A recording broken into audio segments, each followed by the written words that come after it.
Another surprisingly chilly night. I actually had to put on all my down layers early this morning.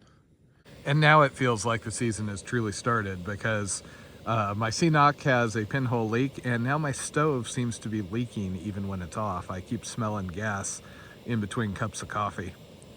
This is currently happening with it turned all the way off. Damn it. This is why I don't prioritize the lightest gear, because it's really hard just keeping everything functional, especially when I'm out here and it's harder to replace, a stove, etc. So per the forecast, it's currently in the 50s somewhere during the day and the 30s at night. It's really, when the sun hits like this, starts feeling really warm and I delayer, and then the moment one of these big fluffy clouds comes over and blocks the sun, the temperature drops. The wind has been pretty damn cold. I did have a couple of people come by while I was drinking coffee, waved to a couple of them. So it does seem like the crowds from Patagonia are catching back up. You might notice from some of these that my food is just kind of like jammed into my tent. I actually put it inside of my pack in my tent right next to me. I have not personally had any issues with mice or anything doing that. The times I have had, mice try and eat into the tent tends to be when the food is mashed right up against the edge of the tent material and they can see something there. Jen had a ramen packet or something jammed into a pocket on the CDT, and we had that happen.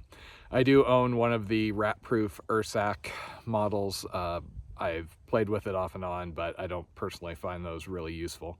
And the bear versions, I have seen a lot of those get ripped apart by bears. The thing I'm actually more protective of is my poles, because I've had deer eat the straps multiple times. Mice and other things will also go for them because they tend to be sweaty. So I either keep those right outside the door, or like this, I'll move them inside at night.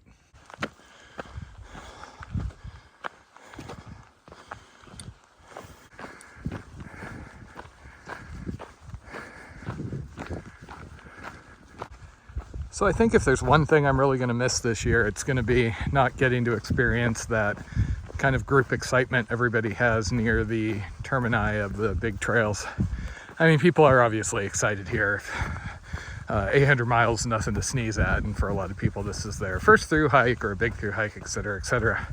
But PCT, AT, CDT, everybody's just put their life on hold for 6 months, and there's just a certain amount of, oh my god, this is crazy and I'm doing this, that's really just endearing and fun.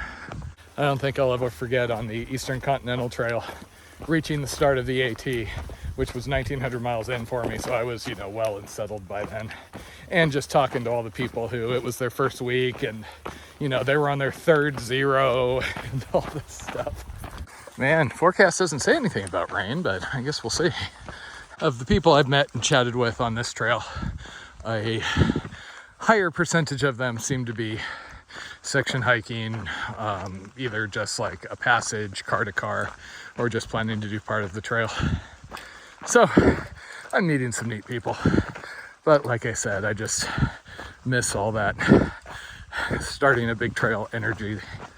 So today I'm going to be crossing the 100-mile mark in about 5 miles here, and goal of the day is just get as close to Colossal Cave as I can to give me a little bit of buffer for tomorrow.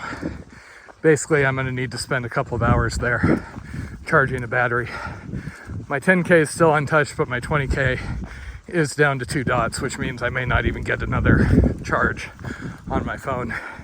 Every battery I've owned, when it's showing full 4 dots, you get a couple of charges before it even budges. Once you get down to 2, it goes down really quick. In retrospect, if I'd paid a little more attention to Kentucky camp, I would have planned to stay there for a couple of hours, get the battery mostly topped off. Then I wouldn't have as long of a stop at Colossal Cave. I just try and charge while I'm doing other things. In Colossal, I'm going to need to triage a resupply box, things like that. There's some sort of an event going down here. There was a sign pointing to base camp yesterday. Seems like that with a lot of the western states, because I did. So 2 guys came by just as I was leaving camp, and I've been chatting with them for the last hour or 2. I split off because I need to camel up a little bit here. So I love my CNOC, but I start getting these little pinhole leaks after a while. And unfortunately, it's not going to be trivial to get this replaced. Xenox leaking, stove's leaking. I'm truly settling in on trail. I remember, I think it was on the ECT, I was trying to get a new one and they weren't in stock anywhere. I ended up having this awesome trail angel that came out and met us, who gifted me hers. And I used that for another year before putting a hole in it. And I swear, I'm careful with them. I joke that I should be a gear tester since I seem to put more wear on it. I was just talking to somebody at ULA and showed them some of the wear marks on my Ultra catalyst, and they commented that that's the most wear they've seen on one of them so far. But I mean, come on, mine doesn't get to sleep at hostels or anything very often, so it's here on the ground a lot. At one point, I came very close to buying one of those HMG Hyperlight Mountain Gear DCF packs that you see everywhere and amongst like the YouTube influencer crowd. And fortunately, I talked to somebody on the PCT who had been using theirs pretty heavy, and they showed me all the like pinholes and things on the bottom. Some people can baby those things, but yeah, I don't think that's for me. Even with the wear spots, I've been pretty happy with this Ultra material so far. You know, it's waterproof, etc. I want to see if I can get a stuff sack or two out of it, because my DCF stuff sacks I keep having to replace because I, you know, jam them in and out of the pack every single day.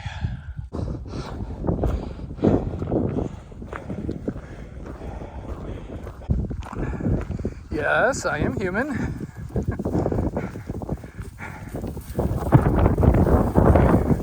Just had somebody come by while I was checking on weather.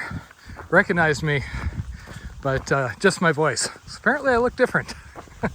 Maybe it's the colors.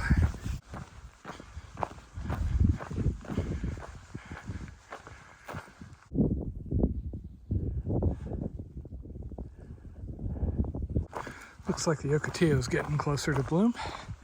This stuff looks amazing when it's all greened up.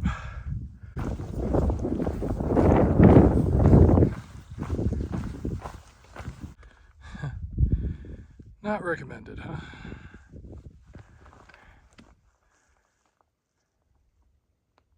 Okay, so back a decade, I was able to pay my Saguaro National Park entrance fee. That's just 15 bucks. No big deal. I did check out the campgrounds, and sure enough, when I'm going to be going through there on a Sunday, there is no room at the inn. There was one spot in Manning if I went Monday, but that puts me a day behind for no reason.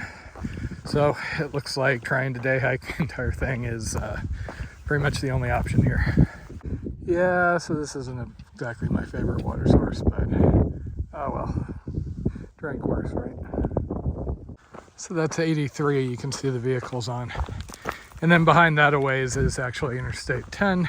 So unfortunately there might be some traffic noise in my camping options tonight, but I basically need to get as close to Colossal Cave as I can to set up for tomorrow and then Saguaro.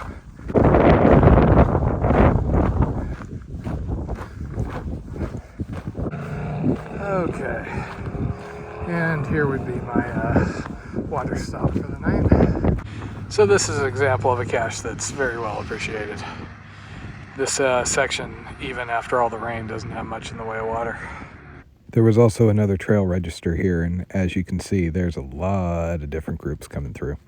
Some of them are just section hikers, like those guys I talked to previously, but I think this is a record for AZT numbers. Okay, unfortunately I'm going to be between roads tonight, but oh well.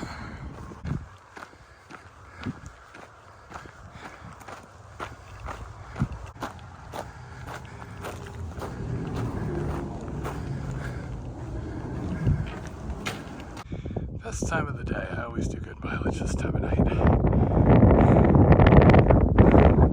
Okay, I did pass up a good campsite or two, but I kind of figure every mile counts for the next day or two. Just about 7 o'clock, and I have less than 10 miles to Colossal Cave, so I'll knock that out in the morning, spend the middle of the day waiting to charge, and then use the evening to get to mile 130. And that'll work. At least it got me out of the wind.